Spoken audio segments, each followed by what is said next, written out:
개인정보보호법, 그리고 사생활 침해. 저 지금 협박받고 있는 건가요? 제가 그 정보 공개 청구랑 또 그 국민신문고에 민원 이제 몇 가지를 넣고, 그리고 이제 어저께 한 가지 답변을 받았어요. 이게 이제 굉장히 중요한 내용이었는데, 근데 제가 이제 개인 사생활 침해래요. 제가 요청한 자료가. 그리고 개인정보보호법에 위배가 된다고 해요. 그래서 제가 원하던 자료를 받지 못했습니다. 근데 이제 제 영상 처음부터 보신 분은 알겠지만 이 길고 복잡한 사건의 시작은 제가 몇 년 전에 국민신문고에 민원 넣었던 탄원했던 게 뭐 공무원들이 자기들 마음대로 뭐 출력해서 돌려보고 시청에서 면사무소로 그리고 이장 귀에도 들어가고 난리도 아니었잖아요.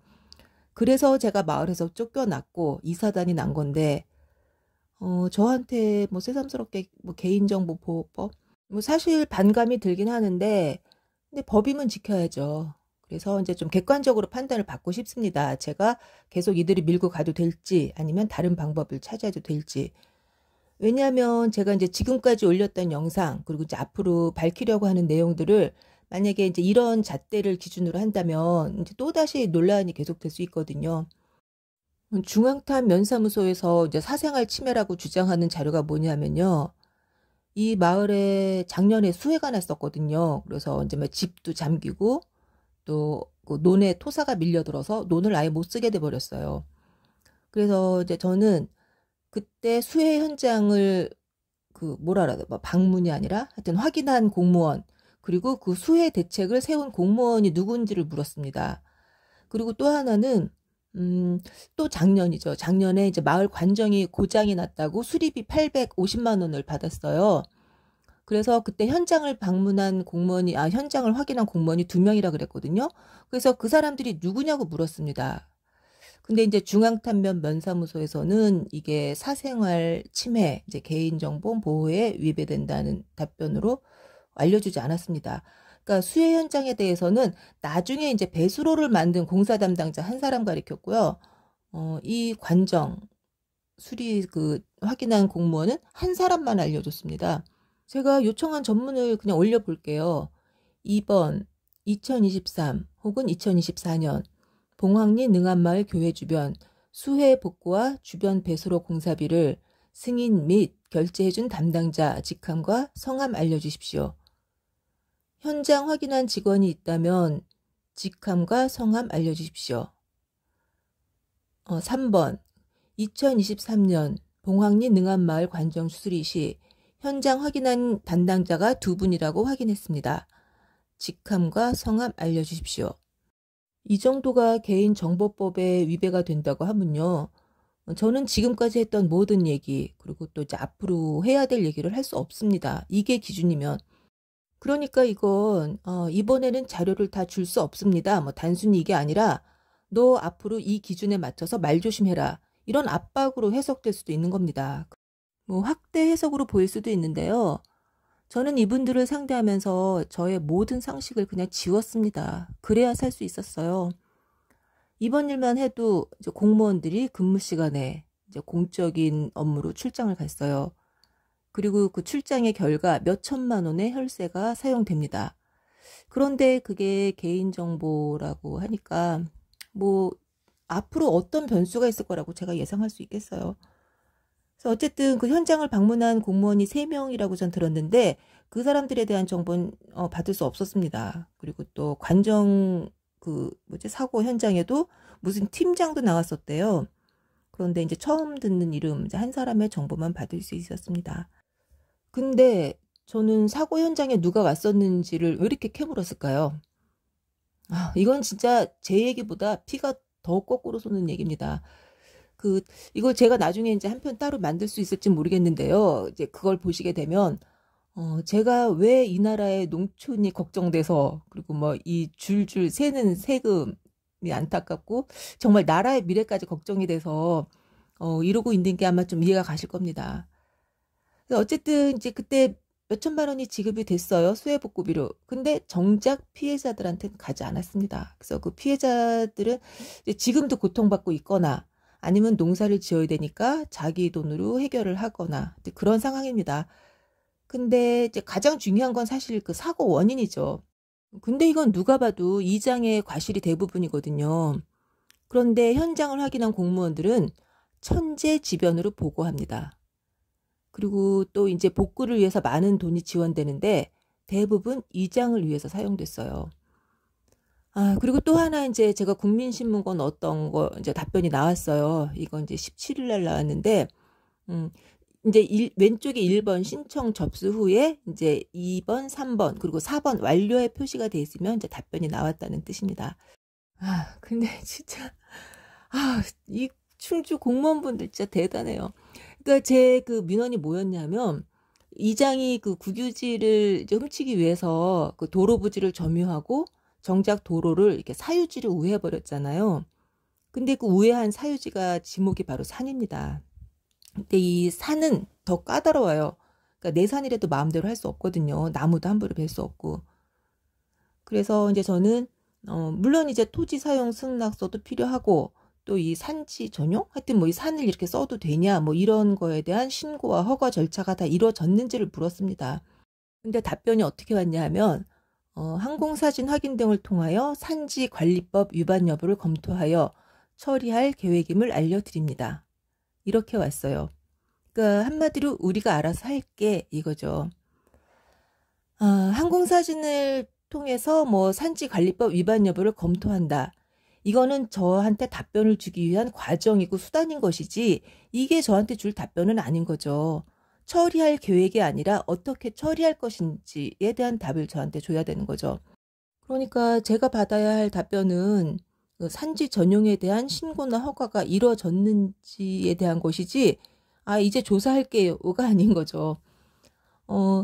만약에 정말 그 옆에 그 토지주가 그 자기 뭐 토지 사용 승낙서를 쓰고 또 이런 신고와 허가 과정을 다 마쳤다면 그러면 이장이 국유지를 집어삼키려는 그 의도가 진짜 너무 그러니까 어떻게 보면 이장에 제가 더 가중되는 거죠. 그리고 또 그 도로가 생긴 그 산 주인도 솔직히 자유롭진 못하죠. 근데 다 떠나서 제가 왜 이걸 보고 기가 막혔냐면 제가 아는 이제 충주에 사시는 분이 뭐 이거랑은 비교도 안 되는 진짜 엄청난 사건에 민원을 넣었어요. 그런데 이런 식으로 그렇구나 우리가 알아서 처리할게 이러고 끝냈다는 거예요. 그래서 설마 했거든요. 근데 저도 이제 이런 답변을 받네요. 여러 사안에 대해서 이제 당장 부패 공익 신고를 가고 싶지만 조금 더 디테일한 정보가 필요해요 아직은. 그래서 이제 일단 소극 행정 신고로 갔습니다. 가서 이제 꼰질렀죠. 면사무소에서 그 개인정보 침해라고 하면서 내가 요구하는 자료를 안 준다. 이게 정당하냐? 정말 여기에 위배되는 게 맞냐? 이건 이제 소극 행정으로 신고하는 목적도 있었고, 또 이거를 객관화 시켜놔야 이제 앞으로 제 행보가 편해지기 때문입니다. 이게 소극 행정으로 인정을 받는다면 이제 제가 자유롭게 정보 공개를 요청할 수 있고, 또 만약에 이거 개인정보 침해 맞아 이제 이런 거 물어보지 마 이렇게 되면 그때는 또 누구랑 싸워야 되나? 그래서 이제 그걸 왜 물어봤는지를 어필했습니다. 중앙탄면은 봉황리 이장에게 구상권을 청구해야 하는 사건을 혈세로 처리하고 진짜 피해자는 방치하였습니다. 라고. 사실 이 얘기는 이제 지금 꺼낼 얘기는 아니었는데 일단 이런 식으로 자꾸 정보 공개 청구가 어려워지면 제가 너무 힘들거든요. 사실 그동안도 정말 제가 이런 과정에서 뒷목 잡고 쓰러질 뻔한 적이 한두 번이 아니에요. 그래서 이제 일단은 이런 요소를 먼저 없애고 싶었고요.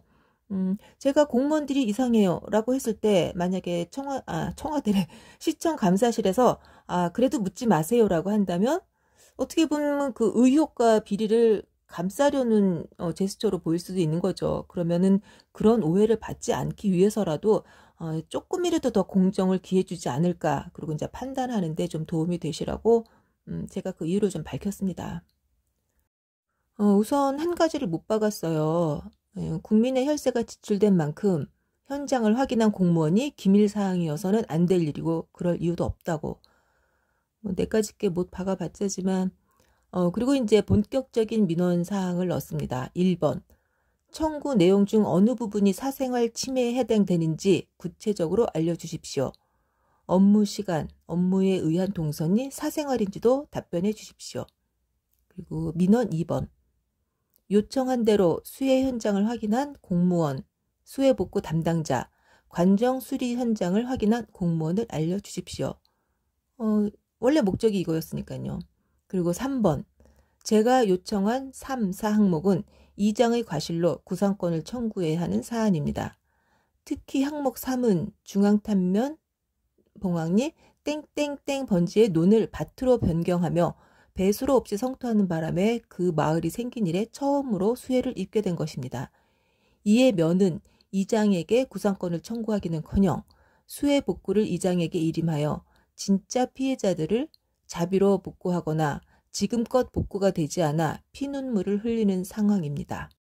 공무원들도 이장의 성토 작업이 원인인 것을 인정하여 주의를 주겠다는 공문을 피해자에게 발송했습니다. 철저히 조사하시어 이장에게 구상권을 청구해 주십시오. 또한 이장의 과실을 묵인하며 혈세를 낭비하고 수해 피해자를 능멸한 중앙탄면 담당자들을 엄벌에 처해 주십시오. 그래서 내친김에 이제 이것도 접수가 됐는데 이 문제는 여기에서 이 정도로 끝내지 않을 겁니다. 그리고 저도 몰랐는데 요새 보니까 피눈물, 능멸 이 말을 제가 자주 쓰더라고요. 무슨 이렇게 사극에 나오는 말같이 되게 극단적인데 사전적인 의미로 그 능멸이라는 말 다 알죠. 저도 알았는데 이 말의 진정한 의미를 정말 절절하게 느낀 거는 충주에 와서 이제 공무원들한테 능멸을 당하면서였습니다. 정말 그 피해자분과 제가 이 공무원들한테 당한 거는 능멸이라는 말 외에 다른 말로 표현이 불가능해요. 아까 이 사람들은 그 민원인을 퇴치하는 어떤 매뉴얼이 있는 것 같습니다. 그러니까 맞는 말이든 틀린 말이든 자기들 방식으로 이렇게 퇴치를 해요. 근데 저는 이제 지금은 막 너무 마음고생을 해서 정신도 흐려지고 했지만 굉장히 논리로 무장이 된 사람이었어요. 그리고 말도 잘했었습니다. 공무원보다. 근데 나는 진실을 말하고 있는데 어느 때는 정말 피를 토하는 것처럼 그렇게 호소를 하는데 그러면 지들끼리 비웃어요. 서로 얼굴 마주보면서 웃기도 하고. 제가 귀농하기 전에는 한 번도 정말 평생 겪어보지 못했던 상황입니다. 그래서 이제 처음에는 너무 충격적이고 정말 감당하기 힘들었어요. 그 모멸감을. 그런 걸 언성 높여서 뭐 따지는 성격도 못 되고 그냥 혼자 감수하고 돌았으면 정말 한참을 아파요. 근데 뭐가 제일 아프냐면 그래도 나는 진실된 말로 설득을 하고 그게 아니잖아요. 저게 아니잖아요. 했던 그 순간이 너무 바보처럼 느껴지는 거예요. 그래서 모멸감에 자괴감에 이제 능멸 종합 세트가 됐고 그것 때문에도 참 많이 힘들었네요. 근데 제가 이렇게 뒤끝이 좀 있어요. 그래서 은혜도 있지 않고 원수도 있지 않습니다. 그래서 이제 원수는 못 갚아도 은혜는 꼭 갚는 편인데 원수를 갚지는 못해도 절대 잊지는 않아요. 그래서 이제 중앙탄면에 민원을 넣을 때 이렇게 한마디씩 이렇게 꼭 찌릅니다. 중앙탄면은 저의 민원에 노골적인 불만을 표해 왔습니다. 비리 이장을 감싸는 등 이상한 행정에 대해 의문을 갖는 것이 민원인 잘못입니까? 저야말로 공무원들이 상식적인 일처리를 하지 않아서 사생활과 생업을 희생당하는 2차 피해자입니다. 공무원들의 잘못이 밝혀지면, 그래서 저희 민원이 악성이 아닌 것이 밝혀지면 충주시가 책임지고 제게 사과하고 낭비된 시간을 보상할 것인지 답해 주십시오. 이제 이런 말을 꼭 껴는데요. 사실 그 이유가 이제 두 가지가 있어요. 그러니까 하나는 이게 이제 몇 단계를 거쳐서 이 중앙탄 면사무소까지 내려온단 말이에요. 그러니까 서울의 이제 그 인권 뭐 권익위에서부터 시작해서 그럼 이제 이거 분류하려면은 좀 봐야 되잖아요. 그러니까 좀 여러 사람이 봐서 그 중앙탄면의 실체를 좀 알아라. 이제 이것도 있고 이제 중앙탄면에 주는 메시지는 내가 이 정도로 서리를 품었으니까 이제 더 이상 소모전하지 말고 우리 인정할 거 인정하고 그냥 빨리빨리 해결하자. 이런 의미도 있습니다. 그리고 이제 가장 중요한 거죠. 나는 모든 증거를 갖고 있으니까 얼마든지 요청해라. 이 소극 행정 신고의 대상자는 그 작성자랑 면장입니다. 그 암만 대담한 공무원이라도 나 네가 요청한 자료 안 줘. 이거를 이렇게 혼자 결정하기 쉽지 않았을 거예요. 그래서 그 면장에 뭐 윤허가 있었을 거라는 생각이고요. 또 이 작성자는 사실 자기 맘대로 쓴 건 아니겠죠. 하지만 어쨌든 가장 일선에 있는 사람, 그리고 이제 직접 저한테 전달한 사람을 잡아야 그 뒤에서 누가 영향을 끼친 건지도 알 수 있으니까요. 그래서 이 사건은 시간이 좀 걸릴 것 같아요. 그러니까 감사실에서 이제 어떤 결정을 내리고 그거를 또 면사무소에 전달을 하고 그 전달 사항에 사실 강제성은 없다고 해요. 하지만 이제 위법이다 아니다. 그러니까 제 자료 요청이 위법이다 아니다라는 결론만 나와도 그때는 이제 제가 자유롭게 활동을 할 수 있습니다. 아까 지금 뭐 괜찮아요. 위법 아니에요라고 이제 많은 조언을 해 주시겠죠. 그런데 저는 그게 아니라 충주시에서 충주시 공무원이 직접 이거는 위법 사항이 아니다라는 어떤 그런 그 판단이 필요합니다. 객관적인. 그거는 제가 나중에 좀 설명을 드릴 테니까 이해해 주시고요. 만약에 감사실에서도 담당 공무원을 알려달라는 거는 법에 위배된다. 이렇게 통보를 한다면 그러면 또 이제 우회를 해야 되겠죠. 근데 그 이장이 왜 밭을 높이 싸서 그 물이 우회를 해서 돌아가느라고 물난리가 났죠. 그러니까 어차피 흘러야 될 걸 가로막으면 결국은 큰 재앙이 됩니다. 저를 보세요. 그냥 농사 짓겠다는 오로지 그거 하나였는데 그걸 사방에서 틀어 막히다 보니까 결국은 이렇게 서로한테 재앙이 됐잖아요. 그러니까 이제 인정할 건 인정하고 과오가 있다면은 그거를 돌이켜야지 저를 자꾸 틀어 막으려고 하지 마세요. 구독자님들 들어주셔서 감사하고요. 좀 상식적인 답변이 빨리 나왔으면 좋겠습니다. 그리고 나면 이제 이 일은 그때 다시 진행할게요. 그리고 그동안은 또 다른 일들이 너무 많아요. 그래서 이제 그것들을 이제 차차 또 진행하겠습니다. 감사합니다.